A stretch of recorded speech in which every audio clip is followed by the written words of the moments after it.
হ্যাঁ বাটাম দরকার সবারই। তোর টোকা গেছে এটা? টোকা হয়ে গেছে। মানে টোকা গেছে মানে লেখা হয়ে গেছে যে আরে টোকাই তো। ওপেন রোস্ট করছে না, করে দেখিয়ে দাও মোটা। না টোকা হয়ে গেছে মানে লেখা হয়ে গেছে, ও মুডি রোস্ট করিনি। আমি ওরকম মেন্টালিটি নই, সময় রায় না আসলে লোক নই আমরা। এটা আবার কি? চেনো না তো? খুব ভালো আছে, তাহলে ভালো।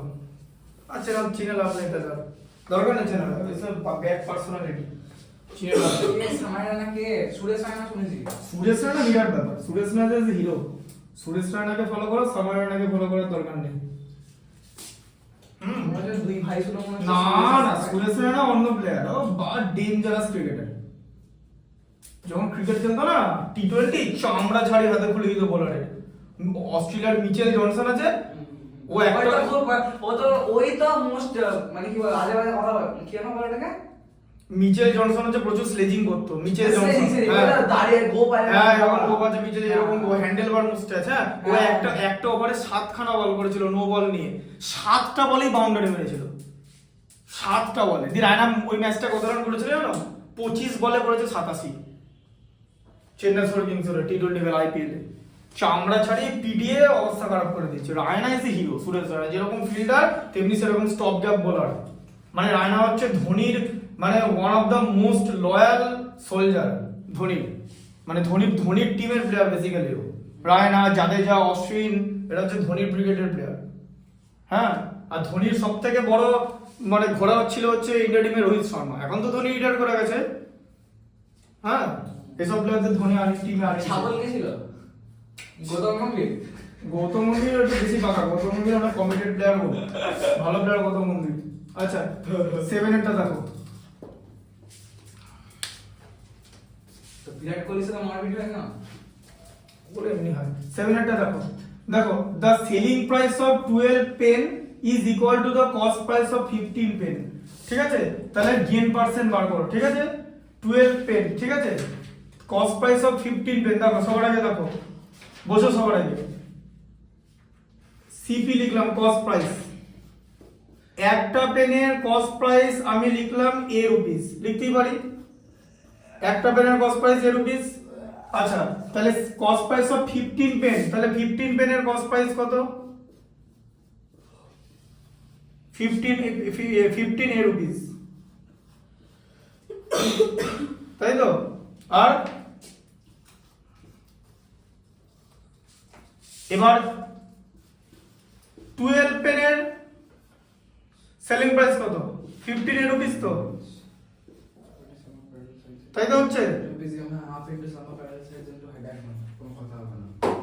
বুঝতে পারলে ব্যাপারটা? বোঝো যে এখানে ভালো করে এখানে ম্যাচটা আছে। তুমি একটু উঠে এসো না, পায়ে ব্যথা হবে না, আমি দাঁড়িয়ে কাজ করছি। দেখো কি আছে, দেখো বইটা নাও, বইটা পড়ো। কি লেখা আছে দেখো। দেখো লেখা আছে the selling price of 12 pen is equal to the cost price of 15 pen। তাহলে আমি একটা পেনের কস্ট প্রাইস এ রুপিস নিলাম, 15টা পেনের নিলাম 15 এ রুপিস, তাই তো? ঠিক আছে, তাহলে 12টা পেনের কস্ট প্রাইস হতো, 12টা পেনের সেলিং প্রাইস কত? 12টা পেনের সেলিং প্রাইস 15টা পেনের কস্ট প্রাইসের ইকুয়াল তো। তাহলে একটা পেনের সেলিং প্রাইস কত হবে? 15a/12 রুপিস হলো। তাহলে 15a/12 তো এটার থেকে বড়, সেলিং প্রাইস বেশি হবে তো। হ্যাঁ তাই তো, কারণ 15 এর থেকে তো এটা বড়, তাই তো? ঢুকলো মাথায়? এবার দেখো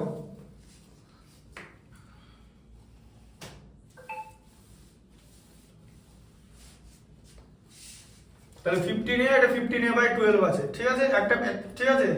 আচ্ছা এবার দেখো তাহলে কস্ট প্রাইস কত? এ রুপিস তো, সেলিং প্রাইস কত?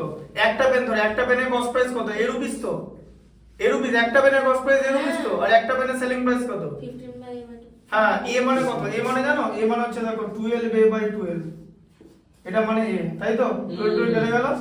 আর এটা দেখো 15a/12 মানে বড়, সেলিং প্রাইসটা বড়। তার মানে তোমার এসপি গ্রেটার দেন সিপি। এটা আগে যদি না করো তাহলে বুঝবে কি করে প্রফিট না লস হয়েছে। তাহলে তোমার কি হচ্ছে? হ্যাঁ বলো। এটা রিলেটেড, এটা 12 এ ধরলে তার মানে 12 কেটে যাচ্ছে, দিয়ে এ পড়ে থাকছে। ওই তুমি তো এই লজিকে বলে যদি 12টা যদি 15 থাকতো, 12টা কি করে 15 থাকবে বোকা? আমি তো এ ধরেছি। এ কথার মানে কি? 12a/12। সরা ও 12টা পেন বলে দিয়েছিল, 12টা পেন বেচেছে। হ্যাঁ। ওটার দাম 15টা পেনের ওর কস্ট প্রাইস। হ্যাঁ আচ্ছা বুঝতে পেরেছি হ্যাঁ। ওই জন্য 12 টাকা ধরেছে হ্যাঁ আচ্ছা ওই জন্য 12টা পেনের আবার তোমাকে বলে দিচ্ছি, বলছে যে 12টা পেনের যা সেলিং প্রাইস 15টা পেনের কস্ট প্রাইসের সমান, তাই তো?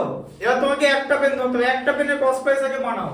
একটা পেনের কস্ট প্রাইস কত ধরেছি a, তাহলে 15টা পেনের কস্ট প্রাইস কত 15a, 12টা পেনের সেলিং প্রাইস কত 15a, 15টা পেনের কস্ট প্রাইসের সমান, তাহলে একটা পেনের সেলিং প্রাইস কত 15a/12, তাহলে সেলিং প্রাইস হচ্ছে 15a/12, কস্ট প্রাইস হচ্ছে a মানে 12a/12, উপরের বড় নিউমারেটর আছে মানে ফ্র্যাকশন গ্রেটার, তাহলে সেলিং প্রাইস গ্রেটার, তাহলে প্রফিট হচ্ছে। এই দেখো 15a/12 হচ্ছে সেলিং প্রাইস, ঠিক আছে? প্রফিট মানে অফকোর্স সেলিং প্রাইস থেকে কস্ট প্রাইস মাইনাস, ঠিক আছে? আর এটা কত হচ্ছে তাহলে মাইনাস a যাবে, তাই তো? a, ঠিক আছে? আচ্ছা তার মানে এটা কত হচ্ছে 15a/12 minus 15a minus 12a/12, তাই তো? তাই হলো তো? মানে a/1, 12 আর 1 এলসিএম 12, 12 এর মধ্যে 1 12 টাইমস যায়, a * 12 12, 12a, তাহলে 3a/12, তাই তো? এটা প্রফিট হচ্ছে তো? পার্সেন্টেজ অফ প্রফিট কত? পার্সেন্টেজ অফ প্রফিট কত একদম ডিটেইলস এর মধ্যে লিখে দিচ্ছি। যে টাকাটা প্রফিট, হ্যাঁ যে টাকাটা প্রফিট হয়েছে তার নিচে কি হবে কস্ট প্রাইস হবে, কস্ট প্রাইস মানে হচ্ছে a, ঠিক আছে? হ্যাঁ a ইনটু তোমার হচ্ছে 100, ঠিক আছে? এটা তাই বলে একটা পেনের কস্ট প্রাইস একটা পেনের সেলিং প্রাইস বার করলাম, দিয়ে করলাম ওই যেমন একটা লেমন বার করেছিলাম 25%, হ্যাঁ 25%, 25%ই হবে। এই দেখো 3a/12 ইনটু 1/a ইনটু 100, ঠিক আছে? 3 4 a কেটে গেল, 3 4 এ কেটে গেল, 4 25 এ কেটে গেল, ঠিক আছে? তাহলে শেষ পর্যন্ত কি পড়ে থাকছে 25%। বোঝা গেল? লিখে নাও, এটা চট করে লিখে নাও, লিখে নাও। দাও বইটা আমাকে দাও, বইটা আমাকে দাও। ঠিক আছে বইটা তোমার কাছে রাখো, যখন আসবে তখন বইটা নিয়ে আসবে।